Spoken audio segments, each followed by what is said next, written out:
Greetings and welcome back. It's your host, Gabe Morales. When I was first starting my career at the Corrections Officer Academy in Galt, California in early 1987, we spent about a day at the new Solano prison located not far away, and a short time at the old California Medical Facility located literally right next door in Vacaville, California.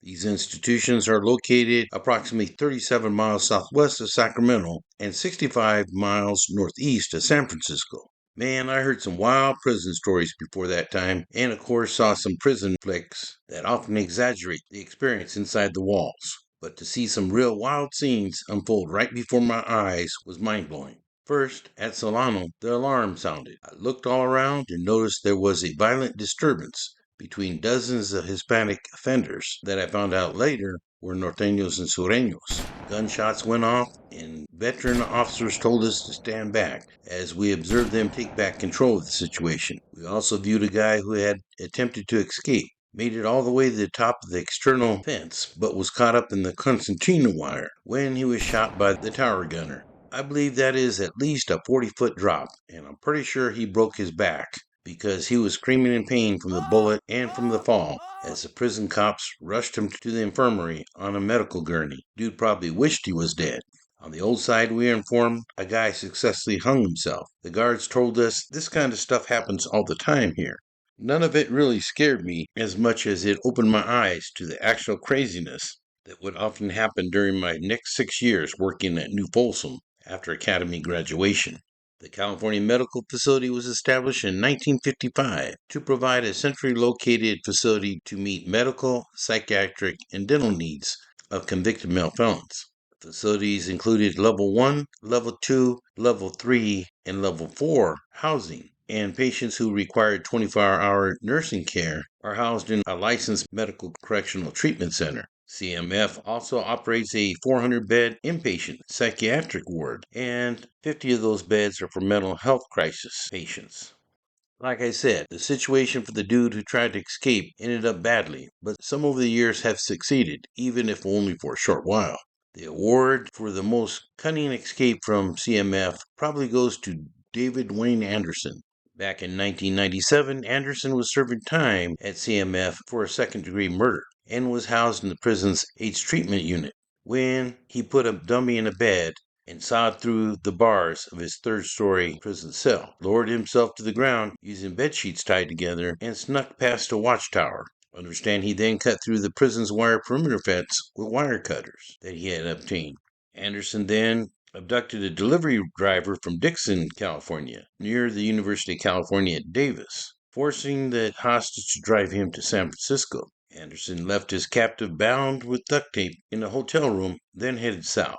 He stopped in Santa Clarita, where he mailed a taunting letter to his former prison guards back at CMF, and boasted about his newfound freedom, talking about visiting sunny beaches and California amusement parks to rub his genius escape in. Not long after, Anderson, armed with a shotgun, attempted a robbery in San Diego. During this attempted robbery, Anderson was arrested by police, who quickly took him into custody. He had been on the run for approximately 3 weeks before the nationwide manhunt for him came to an end. The runner-up escape award probably goes to Theodore Wheeler, who in 1973 successfully escaped from the Vacaville prison. Wheeler was serving time for battery of a police officer when he managed to slip away from a work detail with the assistance of some friends in the Sudanese Liberation Army, a far-left, mainly white militant group led by Donald DeFreeze, who was loosely associated with the Black Guerrilla family and Doc Holliday. DeFreeze was incarcerated at CMF from 1969 until he was transferred to Soledad State Prison in 1972. The SLA sprung out of a black cultural association that was active at CMF, but whites weren't allowed to join the BGF, so some of them joined the SLA or the Weathermen or similar radical organizations of the 1970s. After members of the SLA murdered an Oakland school superintendent and kidnapped publishing heiress Patty Hearst, who took on the revolutionary name of Tanya and carried out a string of brazen bank robberies, the FBI added Wheeler's name to the Bureau's most wanted list. When 6 SLA members, including DeFreeze, were killed in a 1974 shootout with officers from the Los Angeles Police Department, Wheeler was initially believed to be among the dead, but he didn't die in that shootout. Apparently, he left his SLA comrades shortly after his escape and took up a new identity in Houston, Texas. His cover was ultimately blown when he entered a local hospital seeking treatment for a gunshot wound. He had provided medical staff with an alias, who were suspicious of him and alerted law enforcement. Cops soon had Wheeler back in custody, 2 years after his escape. As I mentioned in my last video, Timothy Leary, radical psychologist, served time at CMF in 1973 and 74. After he escaped West facility at the California Men's Colony, fled to Algeria, and was captured in Afghanistan. Charles Manson, leader of the Manson family, was transferred from Folsom Prison to CMF in March of 1974 based on the deterioration of his mental condition, and was returned to Folsom in October of that year. Again, a lot of people ask me about Manson. He was really nothing. Was told to stab a black by the Aryan Brotherhood and basically PC'd up after that. He was again transferred to CMF in May of 1976, where he stayed for over 9 years, and gave an interview in 1981 to Tom Snyder of NBC's The Tomorrow Show. Manson was later transferred to San Quentin State Prison in July 1985 and was housed at Corcoran Prison for many years, when he was sent out to a downtown Bakersfield hospital and died of cancer in November 2017. There have been some Mexican mafia housed at CMF over the years, like Mike Acha Ison, who was more well known for his early years at San Quentin and later years at Folsom, but he was housed at CMF in 1973 for reasons unknown to me, then shipped back to Old Foley until Tehachapi Shoe opened in the mid-1980s, shipped up to the Bay after it opened, and was killed in downtown San Francisco in the year 2001. The movie American Me, there's a scene where La M is having a meeting and they talk about a new group moving in on their action. The NF didn't start there, as explained in multiple other videos, but there were some NF housed at CMF over the years, as well as other members of the Big Four.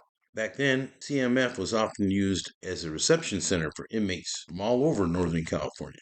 Inmate Rudy Miranda was stabbed multiple times at CMF February 16, 1977 by NF members Rudy Indio Rodriguez, Leo Rodriguez, and Ruben Flaco Chavez. June 13, 1978, Aryan Brotherhood associate Robert Watson was stabbed to death at CMF's Northern Reception Center by members of the NF prison gang.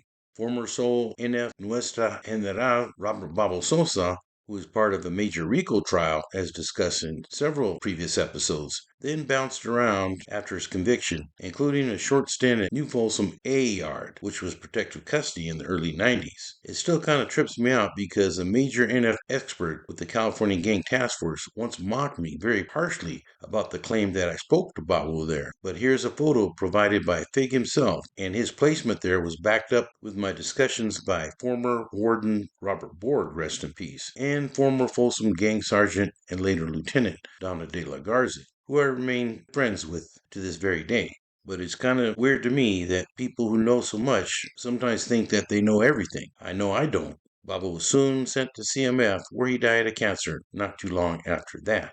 Richard Ricardo London was allegedly part of the early XIV bonds discussions at DVI with Michael Manososa, who had barely been made a carnal in late 1976. London was not an NF member, but was considered to be a close associate, and had revolutionary group ties in the Bay Area.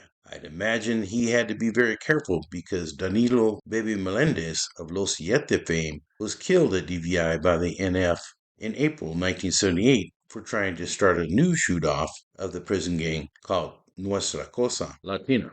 At the time, Manos' brother Babo and Death Row Joe were under impeachment proceedings, but Manos ended up supporting Black Bob and Brown Bob's action against his own brother. I can only imagine what both might have been thinking at the time. Was all this talk about Nuestra Raza just a setup? Oh, by the way, that same gang expert who told me I was wrong about Babo being at New Folsom also stated that I was wrong about Manos having anything to do with the Nuestra Raza concept. But this story was verified by multiple sources, both convicts and staff. Anyways, London was housed at Solano in a PC unit in 1996. Later moved to Mule Creek State Prison, but is no longer in custody. I'd be interested if anybody knows what happened to him.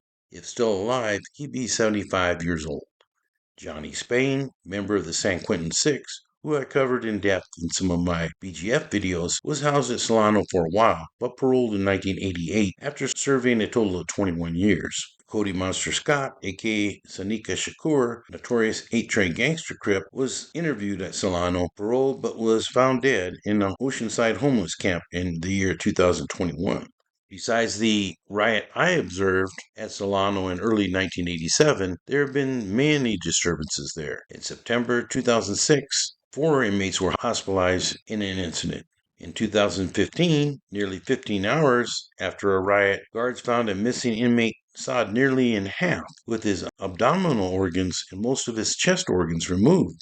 His body had been folded and stuffed into a garbage can in a shower stall a few doors from his cell. The grisly discovery raised serious questions about the prison's security. New tonight, a murder mystery inside the walls of the Solano State Prison in Vacaville. An inmate is dead, his cellmate accused of the grisly killing. Nearly 15 hours after a riot back in May, guards found the body of a missing inmate dismembered. As KCRA 3's Tom Miller explains, investigators believe his cellmate is responsible, and they're now holding him as a suspect. Guards found the body of missing inmate Nicholas Rodriguez nearly cut in two and with many organs removed. This, according to the Associated Press, after receiving a copy of Rodriguez's autopsy.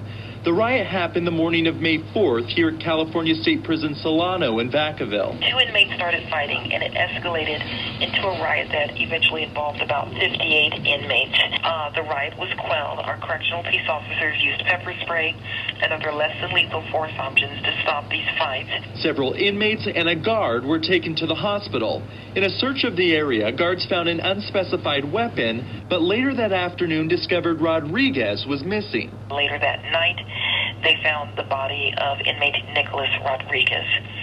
Since then, this incident has been investigated as a homicide. Rodriguez's cellmate, 46-year-old Jesus Perez, is being held as a suspect in the murder. Though he was already serving a life sentence for murder, Solano is only a medium security facility. From 2001 to 2012, the most recent statistics available, more than 160 inmates were murdered in California state prisons. That number is more than triple any other state.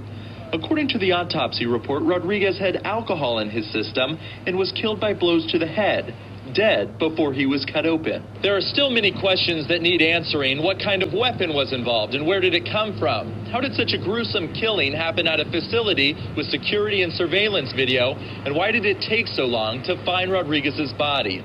All that, according to the State Department of Corrections and Rehabilitation, is under investigation. In 2020, 2 inmates were killed in attacks only about a minute apart at Solano. I heard that this was a gang removal or internal house cleaning by the Norteños. According to reports, 2 inmates stabbed Misraim Navacano in the neck and back, and then less than a minute later, 2 other inmates stabbed Jorge Cruz Banuelos in the neck, chest, and back. Guards used blast grenades and pepper spray to stop the attacks, but it was too late, and both men were pronounced dead approximately 20 minutes later. Now to some breaking news out of Solano County tonight. 2 homicides in the same prison less than a minute apart. This afternoon, authorities say 2 inmates attacked another at the California State Prison in Vacaville. Then seconds later, 2 different inmates assaulted another inmate on the same yard. Both victims were stabbed. They were dead about 20 minutes later. And not too long ago, in November 2024, inmate Darian Hernandez, who is identified by sources as being an upstate Sereno from Monterey County, was killed. And his cellie, Jonathan Perez, was removed, placed in restricted housing pending investigation. As I've shown in many of my videos, homicides were very common in the 1960s through 70s, most of them attributed to prison gangs.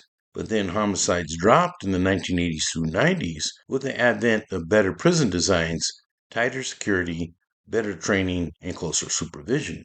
But then the homicides rate started creeping up again until it has been out of control in recent years. It seems to me there is a homicide now about every week. In 2024, there were 2 homicides per month at CDC institutions for a total of 24 last year. And this year, there were 7 187s just in the first 9 weeks, with another one being reported at Tehachapi just a few days ago. Supposedly, the California Office of the Inspector General is looking into improper use of force allegations, but I am still blown away why the federal DOJ hasn't stepped in. NF State General David D.C. Cervantes from the Chino Sinners was housed at Solano around 2020-ish, while the other two generals, Antonio Chico-Guillen and James Conejo Perez, were plotting at Pleasant Valley State Prison, but all three were swooped up in the federal Operation Quiet Storm case in 2022. Cervantes is 77 years old and I believe is confined to a wheelchair, presently being housed in an undisclosed location. Before he died of stomach cancer in June of 2023, Mexican Mafia member and Florencia 13 shot caller Braulio Babo Castellanos was held at Solano. Before his death, via phone call, he helped arrange a peace treaty with all of the Florencia Cricas in LA to make peace with the East Coast Crips, a war that both have been battling for years. I seen the video where both sides were listening on speakerphone when he stated, "Ya estuvo, it's over," and both sides erupted in cheering. The war allegedly started over the East Coast Crips ripping off some dope that belonged to La M and had resulted in dozens of deaths on both sides, including innocent bystanders caught up in the mess. Longtime AB shot caller Marvin Chunky Stanton was housed at Corcoran Shoe shortly after it opened. I believe after that he was sent to the Bay, and when they started letting these guys out of the shoe after the end of hostilities agreement started by Todd Ashker, as I mentioned in my last video, many prison gang members were kicked out to general population yards. Understand that Chunky was housed at Solano and has been housed at Solano for at least the last few years. He is currently 76 years old. After these same shoe kickouts, Soledad brother John Cletchett and Keith Achille Richardson from Oakland, Clyde Abbasi Jackson from San Francisco, and Michael Zaharibu Garo from Compton were all housed at Solano. So that's all I have this time. Let me know if you have any good CMF or Solano stories in the comment section. I hope you're having a great summer and continue to be blessed. For now, this is Gabe Morales signing off for Gangsters, Cops, and Politicians.